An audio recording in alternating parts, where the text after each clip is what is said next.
The pelvic girdle forms the body's central bridge, linking spine and legs into a single dynamic system. It's the foundation of movement, posture, and stability, silently supporting every step, twist, and lift we take. This story dives deep into how this ring of bone shapes our body's balance, performance, and resilience. Far more than a collection of bones, the pelvic girdle is the keystone of upright life. Every stride, jump, and twist begins here. This ring that anchors the spine to the legs and absorbs the forces that keep us balanced. It not only carries the body's weight, but shields vital organs tucked deep within its bony basin. Many people who think they have lower back pain are actually experiencing dysfunction in the sacroiliac joint, that tiny hinge where the spine meets the pelvis. This subtle, powerful joint bears immense responsibility, yet remains one of the most misunderstood sources of discomfort, especially for athletes, office workers, and expectant mothers. The pelvic girdle's framework is composed of 4 remarkable bones, each engineered for stability and strength. The ilium forms the flaring crests we call our hips. It provides broad surfaces for gluteal muscles and landmarks like the ASIS and PSIS. The ischium forms the base, literally the bones you sit on, while anchoring strong hamstring tendons. The pubis joins in front, creating the pubic symphysis that flexes slightly with movement. Finally, the sacrum and coccyx form the rear foundation, transferring forces downward into the legs and offering attachment points for deep ligaments and muscles. The pelvis isn't a pile of bones, it's a continuous interlocking ring. Every movement on one side instantly influences the other, ensuring balance and efficient motion.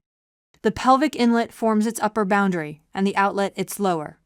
Above the inlet lies the false pelvis, which supports abdominal organs, while the true pelvis below cradles the reproductive and urinary structures. During childbirth, this ingenious architecture allows the baby's passage through its changing dimensions. In daily life, it's the same shape that channels forces from the spine to the legs, shaping how we stand, walk, and lift. The pelvic girdle is a network of precise joints, small in motion but large in purpose. The sacroiliac joints link the sacrum to the ilium, allowing subtle gliding that cushions impact. The pubic symphysis flexes minutely, especially during walking or childbirth. Even the tiny sacrococcygeal joint at the tailbone participates, allowing flexion for sitting or defecation. Surrounding these joints are ligaments that act like powerful cables. The sacrospinous and sacrotuberous prevent forward tipping of the sacrum. The iliolumbar and interosseous ligaments reinforce both spine and pelvis, creating one of the strongest stabilizing systems in the human body. Think of the pelvis as an engine room. Its muscles drive motion and maintain control. The gluteus maximus and hamstrings propel us forward. The abductors on the outer hip prevent hip drop when we stand on one leg.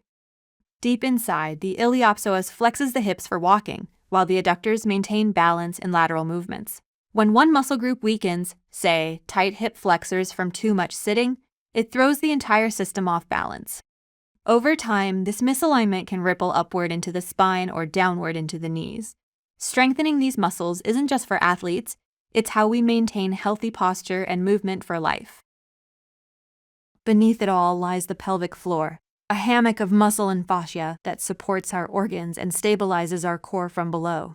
Working in harmony with the diaphragm and deep abdominals, it manages pressure, continence, and breathing. When these muscles weaken, the consequences ripple through the body, from back pain to loss of control. With proper training, the pelvic floor can be strengthened and retrained, restoring power and confidence to movement. It's not just about physical health, it's about reclaiming control of your foundation. The pelvis is the ultimate mediator. It channels forces from the trunk to the legs with seamless precision. When walking or squatting, it rotates and tilts to absorb impact while maintaining balance. An anterior pelvic tilt exaggerates the curve of the lower spine, while a posterior tilt flattens it, each creating strain if unbalanced. Real stability comes from harmony, the perfect coordination of bone alignment, ligament tension, and muscular control. This balance between form closure, the natural fit of the bones, and force closure, the muscular tension that secures them, is what keeps the human body upright and moving gracefully. From the soft sway of walking to the explosive power of a jump, the pelvic girdle orchestrates it all. It's the silent powerhouse beneath every human motion, a perfect union of strength and grace. Understanding it isn't just anatomy, it's understanding the foundation of how we live, move, and stand tall. The pelvic girdle. It's the quiet hero of our body, steadying every step, anchoring every breath, and bearing the load of our daily lives. But in reality, it's also one of the most overworked, misunderstood regions we have. From long office hours and endless runs to postpartum recovery, small imbalances here can grow into chronic pain and movement dysfunction. Let's explore 4 real-world stories that reveal what really goes wrong and why you feel it. Meet the everyday desk warrior. Hours spent sitting quietly reshape the body's balance. The hip flexors, especially the psoas, tighten from constant shortening, while the glutes fall asleep, underused and forgotten. Over time, this tug-of-war tilts the pelvis forward, creating the notorious anterior pelvic tilt.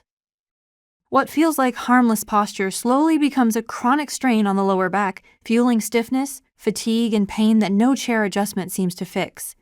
Typical findings include tight hip flexors, weak glutes, an exaggerated lumbar curve, sometimes even a belly that seems to stick out, without any weight gain at all. Red flags for referral are if that back pain radiates to the thighs, if your range of motion shrinks, or if numbness creeps in. It's time for professional care. That's not just sitting pain anymore. Now meet the runner, powerful, disciplined, but unknowingly vulnerable. Each stride depends on perfect pelvic stability. When the gluteus medius, that small side hip muscle, weakens even slightly, one side of the pelvis drops. That tiny drop sets off a cascade, tugging at the iliotibial band, irritating the sacroiliac joint, and eventually lighting up pain along the outer knee. It's the body's way of saying, you skipped the foundation. Typical findings include a subtle hip drop mid-run, a tight IT band, tenderness near the SI joint, and a dull ache that grows sharper on stairs or long runs. Red flags for referral are pain that lingers after rest, sharp SI joint discomfort, or changes in gait mechanics, all signal deeper imbalance. After childbirth, the body begins a quiet recalibration. Hormones that once softened ligaments for delivery linger, leaving the pelvis more flexible, sometimes too flexible. Paired with weakened abdominal walls or diastasis recti, this creates an unstable core foundation. Many new parents feel unexpected pelvic pain, a sense of looseness when standing, or even urinary leakage. It's not weakness, it's the body asking for guidance and support. Typical findings include widened pelvic joints, reduced pelvic floor control, and tenderness near the pubic symphysis. Red flags for referral are if pain persists, if walking feels unstable, or if clicking sounds appear in the pelvis. Professional rehab becomes essential, not just for comfort, but for confidence in movement. Then there's the story of trauma. A fall, a crash, a sudden impact. The pelvic ring can shatter under immense force. And when it does, it's not just bone at risk. Major blood vessels run through this basin, and when the structure breaks, bleeding can turn critical within moments. Here, pelvic stability isn't just about posture, it's about survival. Typical findings include severe pain, visible deformity, or a pelvis that feels unstable to touch. Early signs of internal bleeding, pale skin, rapid pulse, should never be ignored. Red flags for referral are any suspected pelvic fracture is an emergency. Immobilize, stabilize, and seek immediate care. Seconds count. So how do professionals decode what's happening deep inside the pelvis? It starts with movement, observation, gait, balance. Subtle posture cues reveal far more than most realize. A single leg stance can expose weak stabilizers. Palpation of landmarks like the ASIS or PSIS uncovers tilts and rotations. SI provocation tests pinpoint joint irritation. Even a simple squat tells a story about how forces travel through the hips and knees. When clinical findings leave questions, imaging steps in. X-rays catch fractures and alignment issues. CT scans reveal fine bone details, while MRI captures soft tissue, the muscles, ligaments, and inflamed joints that X-rays can't see. And when movement itself is the mystery, dynamic ultrasound shows it live, muscles contracting, ligaments stretching, in real time. But remember, not every issue shows up on a scan. Especially with sacroiliac pain, the real diagnosis lives in careful assessment, not just pixels. The pelvis thrives on balance, strength meeting mobility, tension meeting release. Training isn't just about power, it's about control. A well-structured program builds this harmony layer by layer. Week 1-2, motor control and breathing. Start with your breath. Diaphragmatic breathing and pelvic floor engagement create internal stability, forming the base for all movement. Think of it as resetting your foundation. Week 3-4, glute activation and hip mechanics. Next, wake up the glutes. Movements like clamshells, leg lifts, and hip hinges retrain your body to load through the hips, not the spine. Week 5-6, integrated strength and stability. Now bring it together. Single leg exercises, step-ups, lunges, and anti-rotation core work. These drills link strength with control, stability with motion. For squats, keep knees aligned and chest tall. For deadlifts, hinge from the hips, spine neutral, heels grounded.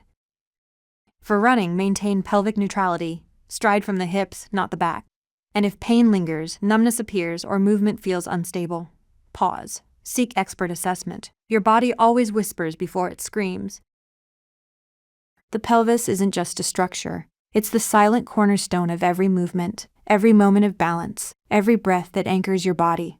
It holds the story of how you sit, stand, run, and lift, a quiet hero shaping the way you move through life. If this short journey sparked even a spark of curiosity, there's so much more waiting for you. The full article, linked in the description, opens up the entire landscape of the pelvic girdle, its anatomy, function, and influence on your everyday strength and comfort. It's where science meets movement and where complex ideas are made beautifully simple. And while you're there, explore other fascinating topics that reveal the human body not as a collection of parts, but as a living masterpiece, intelligent, adaptive, and full of wonder. From the soft sway of walking to the explosive power of a jump, the pelvic girdle orchestrates it all. It's the silent powerhouse beneath every human motion, a perfect union of strength and grace. Understanding it isn't just anatomy, it's understanding the foundation of how we live, move, and stand tall.